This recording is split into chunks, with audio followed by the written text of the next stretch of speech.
안녕하세요. 매일 새로운 사연을 전하는 읽어주는 사연 라디오입니다. 구독과 좋아요, 많은 공유 부탁드립니다. 오늘의 사연 시작하겠습니다. 안녕하세요. 몇 달 전 이혼한 30대 여성입니다. 다 끝난 마당에 제가 이렇게 지난 이야기를 들추는 이유는 엊그제 어머님으로부터 또다시 황당한 문자를 받았기 때문이에요. 제가 당신 아들의 팔자를 조져놨으니 당신도 가만히 있지만은 않겠다. 두고 봐라. 후회하게 해주겠다. 그리고 뭐 하루 이틀도 아니고 그런 문자 한 번 더 받았다고 제가 특별히 겁을 먹거나 한 건 당연히 아닙니다. 그저 어머님은 아직도 정신을 못 차리시고 이러시는구나, 답답하다 생각할 뿐이죠. 그렇지만 이유가 어찌되었건 간에 이런 문자를 받고 나니 저도 기분은 좋지 않고, 그래서 오늘만큼은 익명의 힘을 빌려 욕이나 해보려고요. 그러니 두서가 없겠지만 들어주시면 감사하겠습니다. 남편하고는 대학생 때 처음 알게 되었지만 그때부터 바로 연애를 시작한 건 아니었어요. 그때는 저는 저대로, 남편은 남편대로 서울에 올라와 나름대로 동변상련의 마음을 느꼈다고 해야 할지. 아무튼 그렇다 보니 그럭저럭 좋은 친구 사이로만 지냈습니다. 그러다 각자 졸업하고 사회인이 되었고 이후로 나름대로 회사 생활에 적응하고 나서야 연애를 시작했죠. 남편 말로는 뭐 줄곧 저에게 호감이 있었다고는 하는데 그런 것 치곤 남편도 남편대로 연애를 해왔고 저라고 연애를 안 한 것도 아니었으니 듣기 좋으라고 하는 소리였을 거예요. 아무튼 연애 기간은 4년으로 짧지 않은 시간이었고 그 시간 동안 나름대로 서로 신뢰를 쌓아가며 큰 소리 없이 만남을 이어갔어요. 그래서 누가 먼저랄 것 없이 자연스레 결혼을 하는 쪽으로 이야기가 되었고요. 그런데 결혼 준비를 하면서 조금씩 잡음이 있었는데 그 중에서도 가장 문제가 되었던 것은 바로 저희가 어디에서 살 것이냐였습니다. 남편과 저는 지방에서 올라왔고 그렇다 보니 각자 자취를 하고 있었거든요. 그리고 자취하던 동네는 걸어서 15분이면 닿을 만큼 가까웠고요. 하지만 직장은 서로 정반대 방향에 있다 보니 그림으로 그리자면 서로 양옆으로 뻗어나가는 모양새였고, 그래서 신혼집을 구할 때도 저는 원래 저희가 자취하던 그 동네 근처에 구하면 좋을 것 같았습니다. 그럼 둘 중 누구 한 명이 더 고생을 해야 할 필요도 없고 적어도 출퇴근 문제에 있어서는 크게 달라질 일이 없겠다 싶었거든요. 그런데 이 이야기를 들으시곤 어머님께서 그런 건 그렇게 정하는 게 아니랍니다. 누가 더 많이 버는지를 봐야 한다는 거였죠. 그러면서 돈을 더 많이 버는 사람한테 덜 버는 사람이 맞춰주는 게 상식적으로 맞는 일이라고 계속해서 남편 직장이 있는 동네에 자리 잡기를 강요하시는데, 솔직히 이때는 어이도 없고 비록 결혼을 엎어야겠다는 생각까지는 못했어도 어머님이 고집이 보통이 아니시구나, 얽히면 안 되겠다, 그 정도 생각은 들더라고요. 그리고 결혼 준비 과정에서 알게 된 것이 남편은 어머님 고집을 꺾지 못한다는 거였습니다. 사실 남편이라고 해서 가만히 보고만 있던 것은 아니었거든요. 어머님한테 연봉이랑 사는 데랑 무슨 상관이냐? 연봉이 적으면 덜 피곤하냐? 그러면 신우는 편의점 아르바이트 하면서 겨우 그 돈 벌어오는데 그럼 걔는 하나도 안 피곤한 거냐? 하지만 어머님은 그런 남편에게 왜 가만히 있는 여동생을 끌어들이냐고 욕이나 잔뜩 하셨지, 당신의 논리가 틀렸다는 건 결코 인정을 하지 않으셨어요. 그리고 그런 어머님 때문에 힘들어하는 남편을 보고 있으니 제 마음도 결코 편하진 않았죠. 그래서 제가 정말 양보하고 이해하는 마음으로 남편 직장에서 10분 거리에 있는 아파트에서 신혼살림을 시작하기로 했습니다. 그런데 그렇게 식을 올리고 한 달도 안 돼서 정말 황당한 소식을 들었습니다. 저희 동네로 어머님이 이사를 오신다는 얘기였죠. 남편이 서울살이를 10년 넘게 하는 동안에도 고향에서 지내시던 분이 갑자기 신우까지 데리고 서울로 이사를 하신다니 이유를 불문하고 황당하단 생각밖에 안 들대요.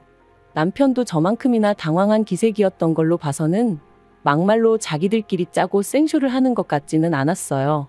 아무튼 그래서 남편도 아닌 게 아니라 어머님한테 갑자기 무슨 이사냐고 물어봤다는데, 어머님 말씀이 당신이 앞으로 살면 얼마나 살겠냐며 지금이라도 자식 옆에서 오순도순 살고 싶다, 손주도 태어나면 봐줘야 할 거 아니냐 뭐 그러시더랍니다.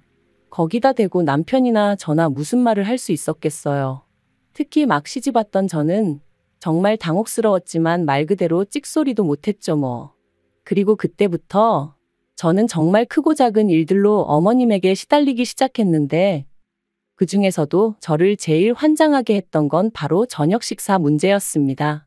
어머님이 하도 고집을 부려서 제 통근 시간이 늘어난 건데 어머님은 그런 건 안중에도 없으셨는지 왜 제가 남편보다 퇴근이 항상 늦는 거며 그래서 당신 아들이 제때 저녁을 못 먹지 않냐고 얼마나 잔소리를 해대셨는지 몰라요.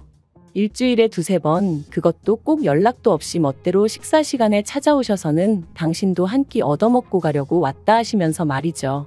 그런데 그런 상황이 자꾸 반복되니까 솔직히 저도 화가 나대요. 막말로 제가 전업주부도 아니고 둘이 맞벌이하는 거 뻔히 하시면서 왜 자꾸 저만 들들 볶으시나 싶은 게 그래서 남편더러 앞으로 저녁 시간 되면 당신이 어머님 댁에 가서 얻어먹고 오라고 했어요. 어머님 말씀대로 10년 넘는 세월 동안 떨어져 지내다가 이제라도 가까이 지내게 되었으니 옆에 끼고 밥도 챙겨 먹이시고 하면 좀 좋겠냐고요. 그랬더니 남편이 저더러 너도 참 그렇다 하는데 이때 처음 남편이 완벽하게 제 편은 아닌가 하는 생각이 들더라니까요. 그리고 더 웃긴 건 그렇게 남편이 몇 번 가니까 어머님이 저한테 더 심하게 화를 몇 번 내시더니 급기야는 이렇게 가정에 소홀할 거면 회사를 관두랍니다. 결혼했으면 아내의 역할이 우선시 되어야 한다면서 말해요. 그래서 이때 남편하고 정말 대판 싸웠어요. 막말로 남편이 한 달에 무슨 1,000만 원, 2,000만 원씩 벌어오는 것도 아닌데 무슨 저녁밥 차려주라고 회사를 관두라는 건지. 그래서 제가 남편한테 어머님 정말 이상하시다. 당신 여지껏 혼자 사는 동안 저녁식 사가지고 이러신 적 없다면서 왜 결혼하고 나니까 이러시냐. 신경 쓰이고 서운하다 그랬습니다. 그랬더니 남편은 남편대로 아무리 그래도 그렇지 자기한테 어머님 뒷담화를 하냐면서 제 편은 안 들고 어머님만 감싸고 들었거든요. 그러니 안 싸울 수가 있었겠냔 말이죠. 그래도 이 싸움 덕분에 이후로 남편 저녁 식사 문제는 제 손을 떠났습니다. 저는 어차피 저녁은 샐러드 정도로 가볍게 먹는 사람이라서 남편하고 저녁을 같이 안 먹어도 크게 문제될 게 없었거든요.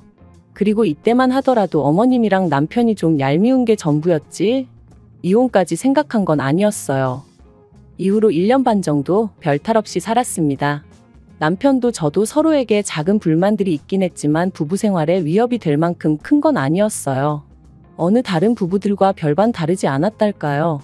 그리고 그런 와중에 제가 이직을 하게 되었습니다.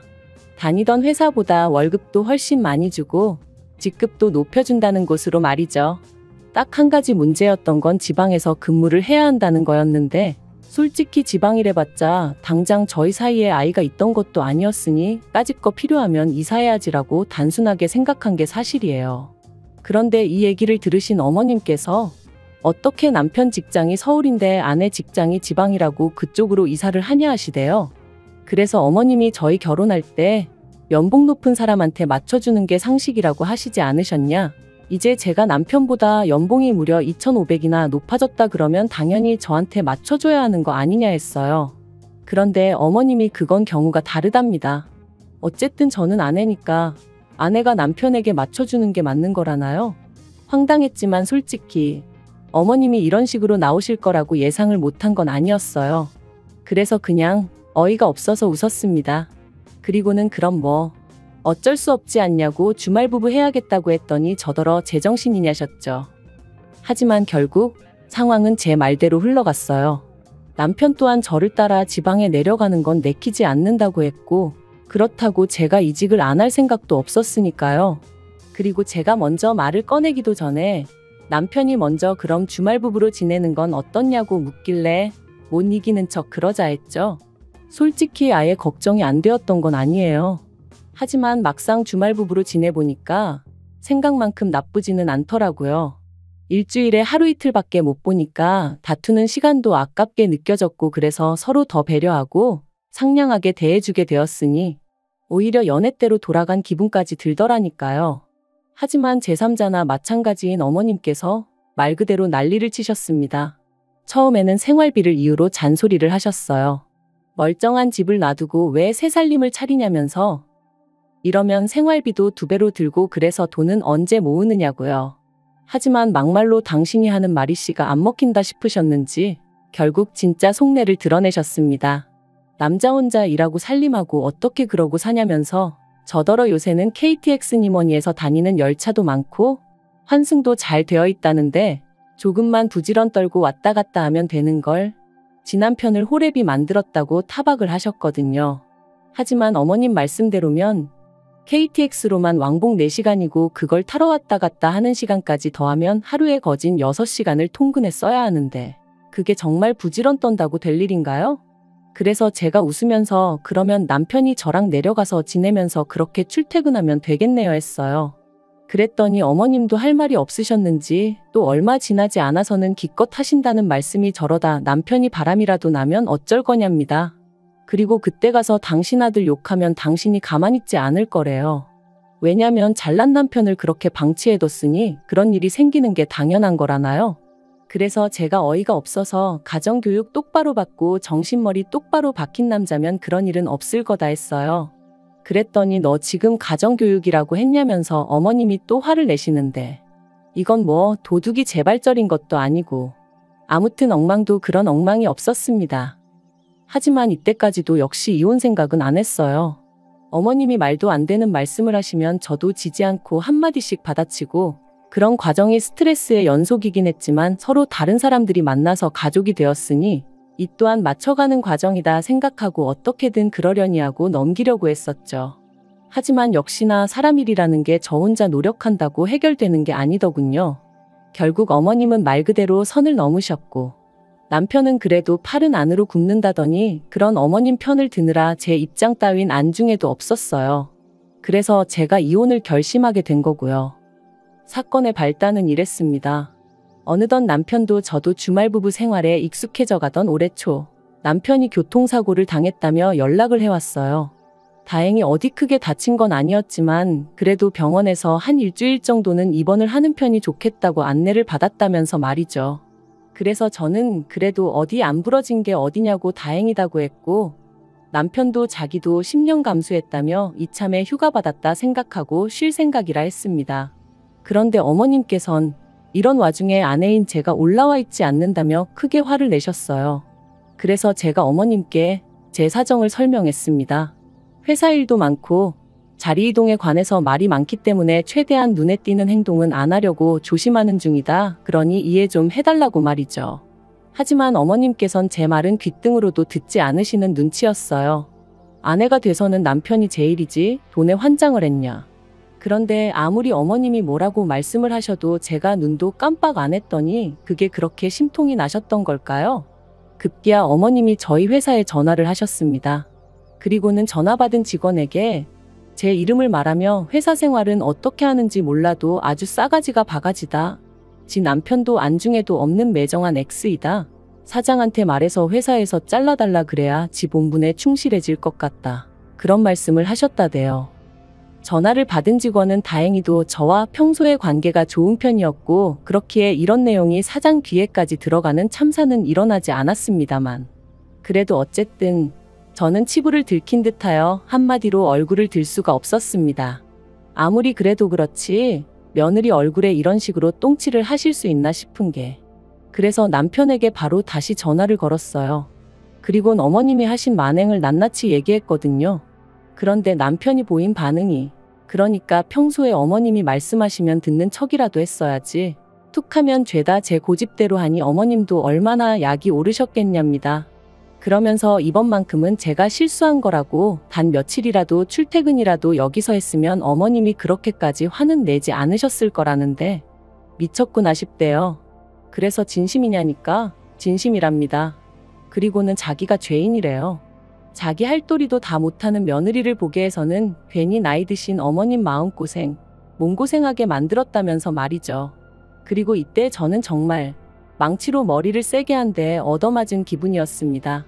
남편이 그동안 어머님을 그런 식으로 보고 있었다는 것도 저를 모자란 며느리감이라고 생각하고 있었다는 것도 전부 다 너무 충격적이었거든요. 그리고 이 대화를 계기로 결국 저는 이혼 이야기를 꺼냈습니다.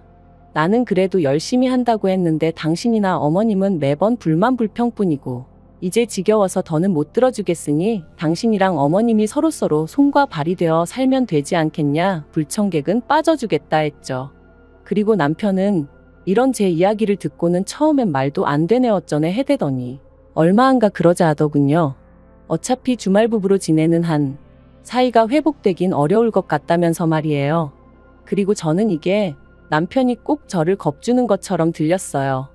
이혼하기 싫으면 회사 때려쳐. 우리 엄마 말 좀 잘 들어 뭐 이런 식으로요. 그래서 더더욱 남편이 싫어졌고 이혼의 확신을 갖게 되었죠. 결혼 기간도 짧고 아이도 없어서 이혼을 결심하고 나니 나머지 일은 정말 빠르게 진행되었습니다. 집 정리하고 남편은 어머님하고 신우가 사는 집으로 들어갔고 저는 뭐 크게 달라진 건 없었네요. 아, 그런데 웃긴 건 이혼 이후로 걸핏하면 어머님한테 연락이 와요. 하루는 잘 생각해보라 구관이 명관이다 뭐 그런 말씀을 하시기도 하고 또 하루는 너 하나 때문에 내 아들 인생도 내 인생도 다 꼬였다. 전부 다 물어내라 그런 말씀도 하시고 솔직히 보고 있으면 웃겨요. 도대체 며느리란 존재를 뭐로 생각하셨던 걸까 싶어서 말이죠. 옆에 끼고 아무 때나 부려먹을 수 있는 하녀? 아니면 뭐 어머님 대신 어머님 아들 어르고 걷어먹일 유모? 뭐 그 정도로 생각하신 건 아니었는지. 아무튼 언제가 됐든 신우가 시집가면 신우는 꼭 어머님 뜻대로 살길 바라려고요. 저는 이대로가 좋아서 제 방식대로 잘 살 테니 걱정 안 하셔도 됩니다. 긴 이야기 들어주셔서 감사합니다. 오늘의 사연은 여기까지입니다. 구독과 좋아요, 알람 설정해주시면 앞으로 더 좋은 사연으로 찾아오겠습니다. 감사합니다. 감사합니다. 안녕하세요. 매일 새로운 사연을 전하는 읽어주는 사연 라디오입니다. 구독과 좋아요, 많은 공유 부탁드립니다. 오늘의 사연 시작하겠습니다. 안녕하세요. 얼마 전 남편과 이혼한 30대 여성입니다. 부부 사이에 가장 중요한 건 믿음이라고 생각하는데 남편이 그걸 완전히 박살내버렸거든요. 남편은 그럴 의도가 아니었다 하지만 사람 마음이라는 게 한번 깨져버리니까 다시 붙이기가 참으로 어려웠어요. 무슨 노력을 해도 붙을 것 같지도 않았죠. 남편하고는 가게 손님의 소개로 만났습니다. 어디서부터 어떻게 설명해야 할까 싶은데 저는 아버지 얼굴을 한 번도 뵌 적이 없어요. 친정어머니가 저를 임신하고 얼마 지나지 않아 다른 여자가 생겼다며 집을 나갔다고 들었거든요. 그리고 이후로 한 번도 엄마나 저를 보러 온 적도 없었다고 하니 그냥 아버지한테 나는 없는 것보다 못한 존재였나 보다 하고 생각할 뿐입니다. 그리고 이런 이야기를 하면 사람들은 제가 많이 슬프겠다고 지레 짐작하던데 솔직히 그렇지만도 않아요.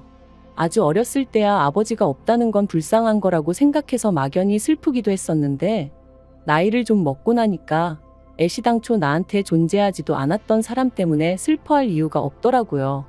다만 그럼에도 불구하고 어떻게든 아버지의 빈자리를 채워주시려던 어머니가 안타깝고 불쌍하긴 했었지만요. 아무튼 아버지의 빈자리를 어머니는 특유의 억척스러움과 성실함으로 채워나가셨어요. 그래서 저도 그런 어머니를 힘들게 하면 안 된다는 생각에 일찍이 철이 들었죠. 어머니의 보람이 되고자 열심히 노력한 끝에 대학도 몇 손가락 안에 드는 곳으로 진학했고요. 하지만 불행은 제가 대학교 3학년이던 해 찾아왔습니다. 평소보다 늦은 퇴근을 하시던 어머니가 교통사고를 당하셨거든요.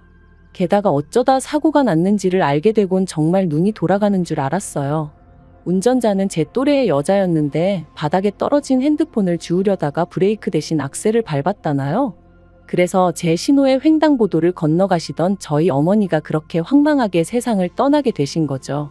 병원에 도착했을 땐 이미 의식이 없으셨고 뭐 손 써볼 방법이 없다고 하대요. 미치겠더라고요. 운전자가 미안하다고 사과하러 찾아오긴 했었는데 사람으로도 안 보였던 게 사실이에요. 아무튼 그렇게 돌아가셨습니다.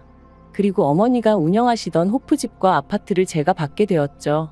곳곳에 어머니의 손길이 닿지 않은 곳이 없는 소중한 공간들. 그래서 당장은 정리할 엄두가 안 나더라고요.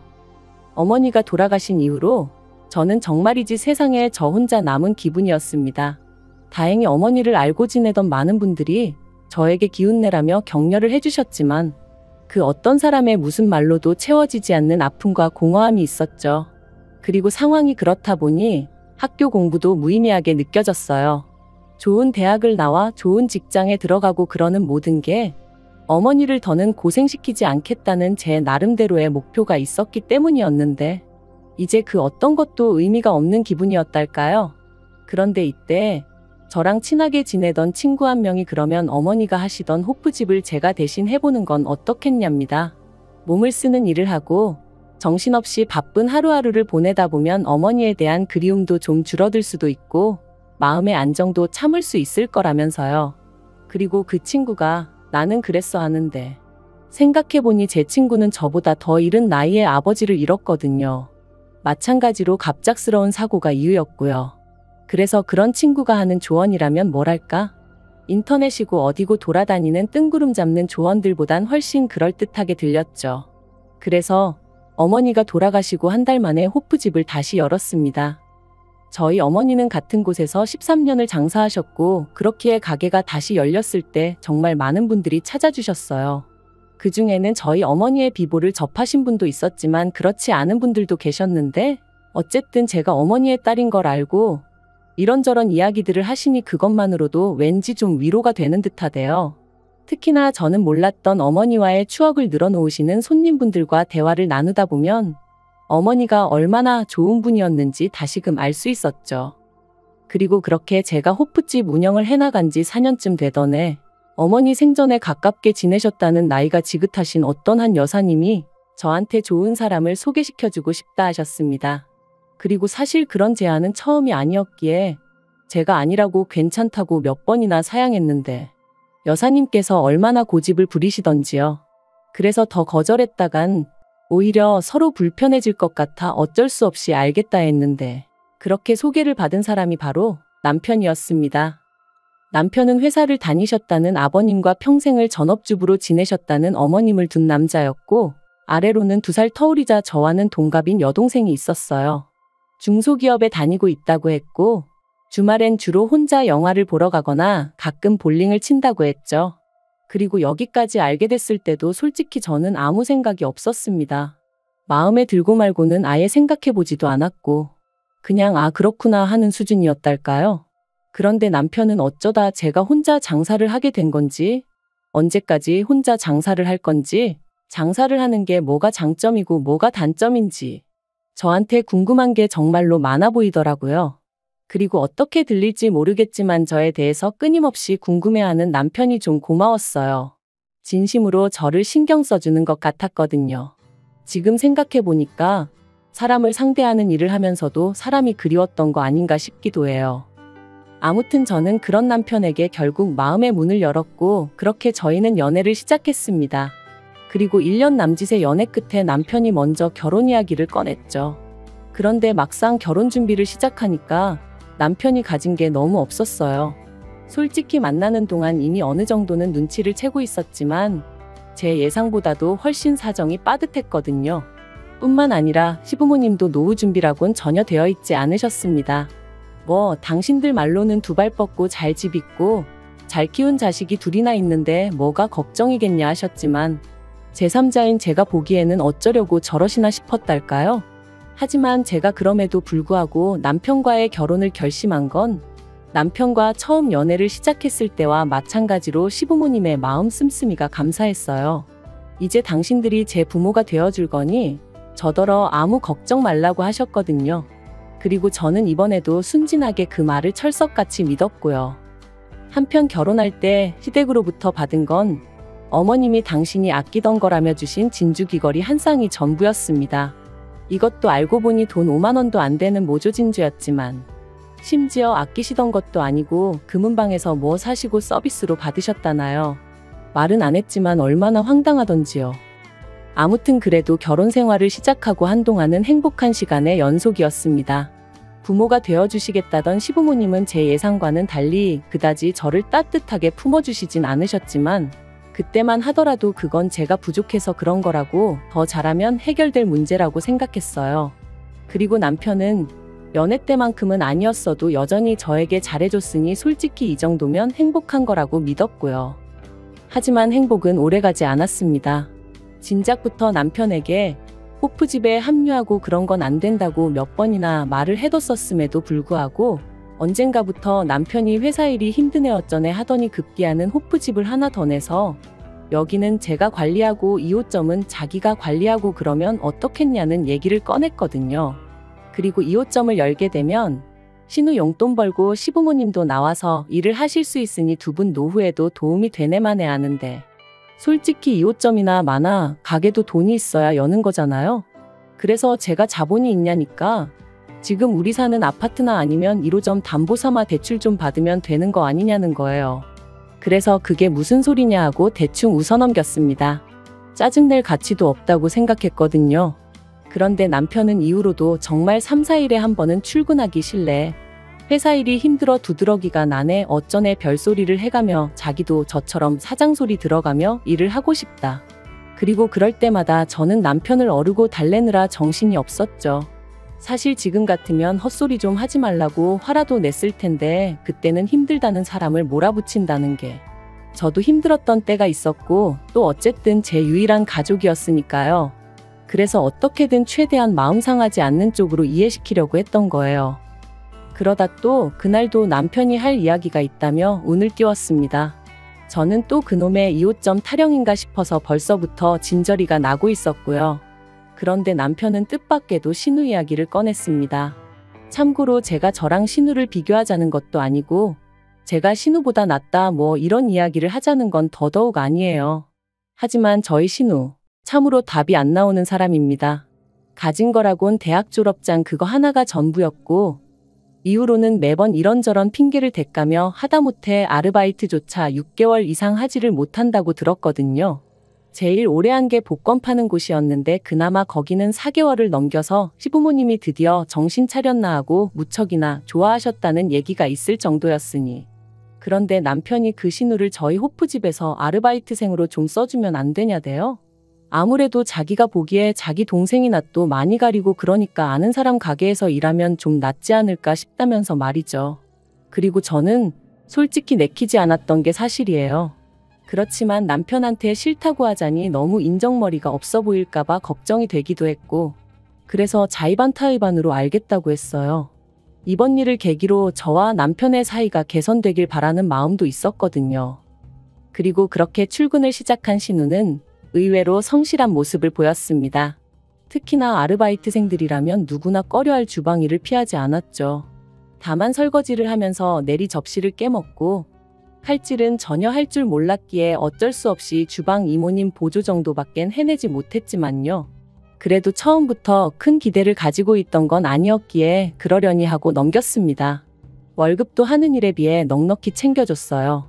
제가 손이긴 해도 나이가 동갑이긴 해도 괜히 뒤에서 쓸데없는 소리 나올까 싶어 일하는 동안에는 꼬박꼬박 존대해줬고요.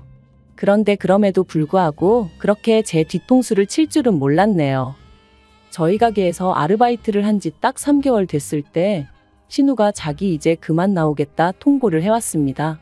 솔직히 호프집이 뭐 평생 직장도 아니고 하물며 신우였으니 관둔다는 말이 이해가 안 되는 건 전혀 아니었지만 그래도 3개월 만에 그렇게 나오니 좀 당황스러웠죠. 그래서 혹시 이유가 뭐냐니까 자기도 자기 사업을 좀 해볼까 한다길래 더는 붙잡지 않았어요. 오히려 응원을 해줬죠. 왜냐면 그때만 하더라도 그 사업이 저희 가게에서 100m 거리에 호프집을 새로 낸다는 뜻인 건 상상도 못했으니까요. 솔직히 신우가 무슨 가게를 어디서 하건 그건 신우의 자유니 제가 뭐라고 할 수는 없는 일이죠. 그런데 제가 정말 황당했던 건 신우네 가게의 컨셉이라는 게 저희 가게의 컨셉과 너무나 유사했기 때문입니다. 심지어 메뉴도 황당하리만치 똑같았고요. 그래서 어이가 없어 이게 다 무슨 상황이냐 하니까 신우가 한다는 말이 저더러 호프집 메뉴 가지고 특허라도 냈냐는 거예요. 그래서 남편에게 당신이라도 나서서 뭐라고 한마디 좀 해달라. 이건 경우가 아니지 않냐 했습니다. 그런데 남편이 보이는 반응이 더 황당했어요. 그러니까 진작에 자기 말대로 2호점 냈으면 신우한테 제 체면도 살고 얼마나 좋았겠냐면서 그랬으면 사장 대접도 받고 했을 텐데 그리고 그런 말을 하는 남편의 반응을 보니 아, 신우가 저렇게 할 거라는 걸 알고 있었구나. 그러다 문득 신우를 뽑아달라고 한 게 남편이었다는 생각까지 나면서 이것들이 죄다 한통속이었구나 싶었죠. 그때 제가 느낀 배신감은 정말이지 이루 말을 할 수 없었고요. 그래서 저도 더는 말을 안 했습니다. 그래도 제가 장사를 해온 게 몇 년인데 겨우 3개월 어깨너머로 훔쳐본 신우가 얼마나 제대로 해낼 거란 생각은 안 들었거든요. 다만 그렇다고 치더라도 더는 당하고만 있을 수는 없다는 생각에 그때부턴 당장 남편도 그렇고 시부모님도 그렇고 제 가게 근처에는 얼씬도 못하게 했어요. 그러자 평소답지 않게 세 사람이 짝이라도 했는지 저더러 피곤해 보이네 어쩌네 하며 가게를 봐주겠네. 뭐 잠깐 자고 오라는 둥 헛소리를 해대더라고요. 하지만 정말이지 피곤해서 맨바닥에 쓰러질지언정, 제가 쌍코피를 흘릴지언정 이제 가게에는 한 발자국도 못 들이게 할 생각이었습니다. 또 한편으론 손님들에게도 제 속상한 사정을 털어놓았어요. 그래도 친정어머니 때부터 오랫동안 찾아주시던 분들이셨기에 저에게는 이모 같고 삼촌 같은 분들이 많았거든요. 그리고 제 예상대로라고 해야 할지 다들 당신들 일처럼 어이없어 하시고 화도 내주시고, 그리고 그중 몇몇 분은 직접 신우네 가게에 찾아가서 그렇게 사는 거 아니라고 저 대신 호통도 쳐주시고 그러셨던 모양이에요. 신우가 전화로 명예훼손이라며 저를 고소하겠다고 난리도 아니었거든요. 하지만 그게 끝이 아니었습니다. 신우 생각에는 제가 내는 음식 맛을 흉내내는 게 별거 아닐 거라고 생각했나 본데, 사실 저에게는 주방 이모님에게도 알려주지 않았던 저희 친정어머니만의 양념장 배합이 있었죠. 그러니 신우는 죽어도 제 음식 맛을 따라할 수 없었고요. 그러니 뭐 막말로 지가 저를 무슨 수로 이길 수가 있었겠어요. 결국 이래저래 인심 잃고 맛도 없으니 손님이 찾아줄 리 만무했고 그렇게 6개월 만에 가게 다 망하게 생겼다며 곡소리가 들려왔습니다. 그리고 그제서야 남편이 다시 한번 저에게 그러지 말고 좀 도와주라며, 이러다 시부모님은 물론이고 자기까지 다 망하네 어쩌네 그러대요. 그래서 제가 그게 무슨 소리냐니까 한숨을 푹 쉬더니, 실은 시부모님은 시부모님대로 자기는 자기대로 대출을 받아서 돈도 보태줬답니다. 자기는 정말 제 호프집 2호점을 차리는 심정으로 그랬다면서 말이죠. 어이가 없더라고요. 저랑 상의를 한 것도 아니면서 꾸역꾸역 2호점 타령을 해대는 꼴이라니. 그래서 그게 나랑 무슨 상관이냐 했습니다. 다들 한통속으로 내 뒤통수를 쳐놓고서 이제 와서 뭘 도와달라는 거냐고, 다 같이 망하던지 어떻게 되던지 난 모른다 했죠. 그리고는 지난 6개월 동안 준비해왔던 이혼 서류를 꺼내 남편 얼굴에 집어던졌습니다. 이거나 먹고 떨어지라면서요. 사실 남편에게 배신감을 느꼈던 그날부터 저는 변호사들을 만나며 남편과의 완벽한 이별을 준비해오고 있었어요. 믿었던 만큼 치가 떨리게 남편이 미웠고 그때부턴 한 입을 덮고 자는 것도 진저리가 쳐졌으니까요. 하지만 그럴 때마다 제가 느낀 이 아픔을 남편도 똑같이 느끼게 될 날이 올 거라며 꾹꾹 눌러 참았고, 얼마 못 갈 거라는 걸 알았지만 6개월 만에 나가 떨어질 줄은 또 몰랐는데, 아무튼 벙찐 남편의 표정이 볼만하고 우습고 동시에 제 마음은 후련하면서도 복잡하고 그랬네요. 그리고 그 길로 저는 남편에게 내 집에서 나가달라 했습니다. 재산이야 뭐 결혼 생활이 얼마나 긴 것도 아니었고 남편은 뭐 자기 벌어 자기가 썼지. 제가 그 돈 덕본 건 하나 없어요. 그리고 법적으로 다투는 것도 돈이 있어야 하는 일 아니겠어요? 그래서 뭐 우여곡절 끝에 이혼했습니다. 남편은 물론이고 시부모님의 신우까지 제가 자기들 집안 말아먹었네 어쩌네. 말도 안 되는 소리 찍찍해대는 거 상대해주기가 얼마나 버거웠는지 말도 못해요. 그리고 지금 자유의 몸이 된 저는 간간히 들려오는 그 집안 사람들의 소식에 웃음만 납니다. 그 호프집 하나 한다고 얼마나 재산을 가져다 썼는지 그 네 식구가 18평짜리 아파트로 이사를 갔다는 소식을 들었거든요. 뭐 사이좋은 사람들이니 서로 복작복작 알콩달콩 잘 살겠죠? 저요? 저는 그 어느 때보다 잘 지내고 있습니다. 비록 이렇게 혼자가 된 저를 하늘에 계신 어머니가 보시면 어떤 마음이실지 그 생각을 하면 죄송스럽기도 하고, 그런데 그래도 결국 이해해 주시고 계실 거라 믿어요. 그리고 앞으로는 제가 어느 구덩이에도 빠지지 않고 제 갈 길을 묵묵히 갈 수 있도록 이끌어 주시리란 것도요. 긴 이야기 들어주셔서 감사합니다. 오늘의 사연은 여기까지입니다. 구독과 좋아요, 알람 설정해주시면 앞으로 더 좋은 사연으로 찾아오겠습니다. 감사합니다. 감사합니다. 감사합니다. 안녕하세요. 매일 새로운 사연을 전하는 읽어주는 사연 라디오입니다. 구독과 좋아요, 많은 공유 부탁드립니다. 오늘의 사연 시작하겠습니다. 안녕하세요. 이혼을 생각하고 있는 30대 여성입니다. 제 얼굴에 침 뱉기 같아 부끄러운 얘기지만 전에는 주변에서 결혼하고 금방 이혼하는 부부들 이야기가 들려올 때면 왜들 애시당초 결혼할 때 좀 신중하게 하지? 얼마나 살았다고 이혼을 한다고 드는 걸까? 참 경솔하다 그런 생각을 했었거든요. 그런데 참 웃겨요. 저도 그런 사람들 중 하나가 된 걸 보면 말이죠. 이래서 사람이 남의 일에 함부로 이러쿵저러쿵 하면 안 되나 싶기도 하고, 남편하고 이혼을 결심한 건 당연히 남편이 제일 문제지만 그래도 굳이 따지자면 시부모님 때문이라고 생각해요. 처음부터 그분들이 당신 입으로 하신 말씀만 잘 지켜주시고 억지만 쓰지 않으셨더라도 제가 이렇게 나가떨어지진 않았을 것 같거든요. 네, 제가 먼저 이혼을 요구한 건 맞지만 솔직히 시부모님도 그렇고 남편도 그렇고 저를 어지간히 못살게 굴었어요. 제정신 박힌 여자면 제가 아니라 누구라도 이혼 소리가 나오게끔 말이죠.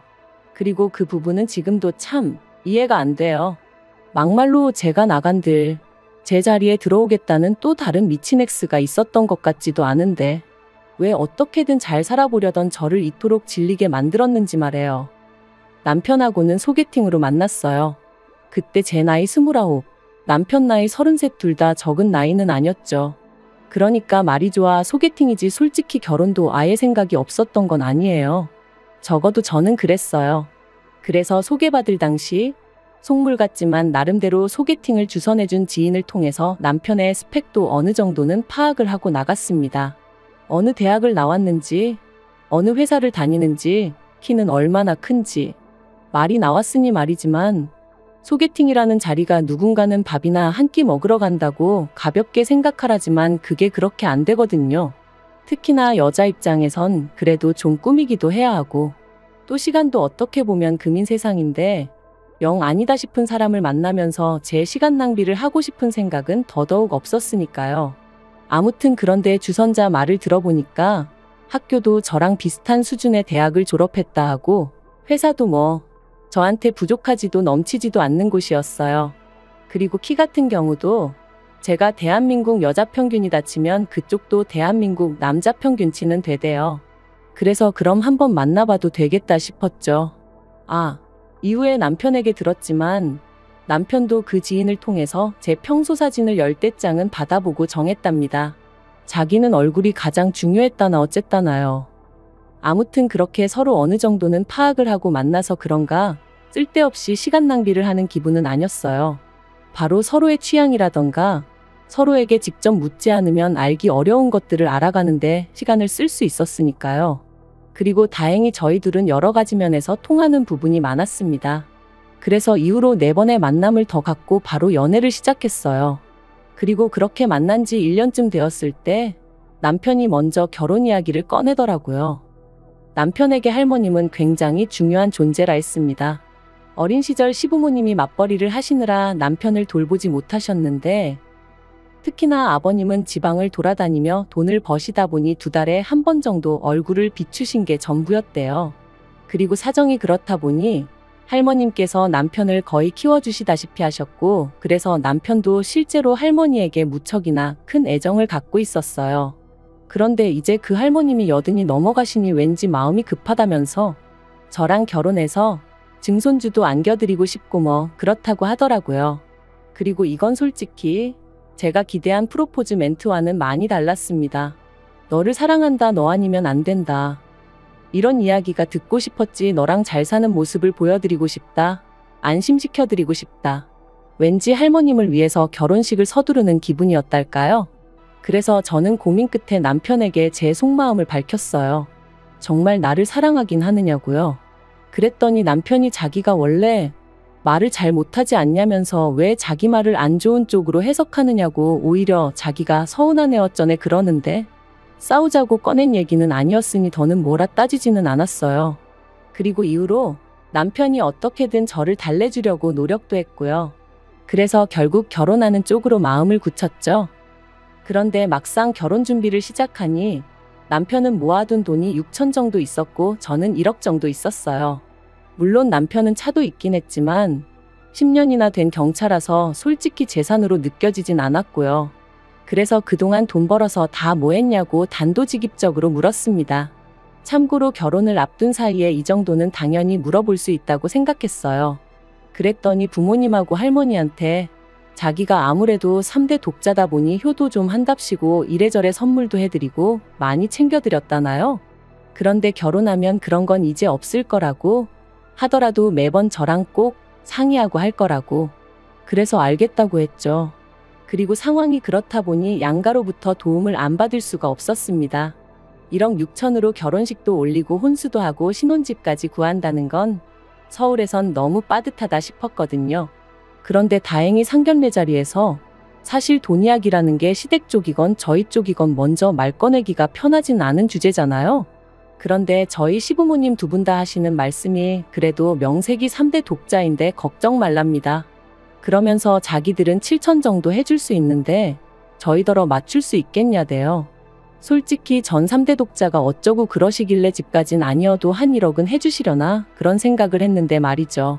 아무튼 저희 부모님도 7천씩 해주자 하시니 알겠다 하셨습니다. 그래서 계산해 보니까 이래저래 3억이고 거기에 부족한 건 대출 좀 받으면 되겠다 싶대요. 그런데 결혼식을 한 달 앞두고 시부모님이 일방적으로 기도 안 차는 말씀을 하셨습니다. 주기로 한 7천을 못 주게 되셨다는 거예요. 그리고 그 이유는 더 황당했는데 아버님한텐 결혼 안 한 여동생 그러니까 저한텐 고모님이 계셨거든요.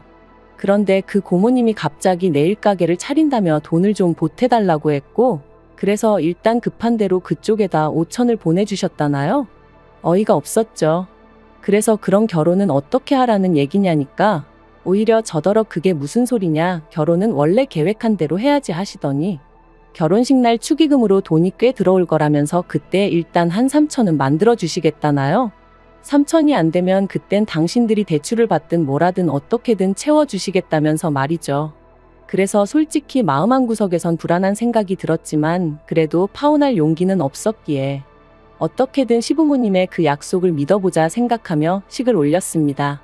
하지만 결혼식 당일 식 다 마치고 축의금 정산하자 하니까 시부모님이 또다시 말을 바꾸셨어요. 그게 뭐가 그렇게 급하다고 그러냐면서 일단 신혼여행부터 다녀오고 그러면 그 사이에 당신들이 싹 정리해 놓겠다면서 말이죠. 그리고 이땐 솔직히 쎄한 마음을 감출 수가 없었습니다. 이러다 안 준다고 나오면 막말로 별 수 있나 싶기도 하고 그래도 뭐 따져 물을 새도 없이 일단은 신혼여행을 떠났죠. 그런데 신혼여행에서 돌아와 시댁에 갔는데 시부모님께서 먼저 돈 문제로 할 이야기가 있다며 말문을 여시더니 축의금이 생각보다 많이 안 들어왔다며 겨우 700만 원을 주셨습니다. 말 그대로 황당하기 그지없더라고요. 7천천만 원에서 2천만 원 주시더니 이제 700만 원. 솔직히 2,700만 원도 적은 돈은 아니었지만 계속 말이 달라졌던 탓에 화도 나고 속도 상했거든요. 그래서 남편에게 이를 어쩔 생각이냐니까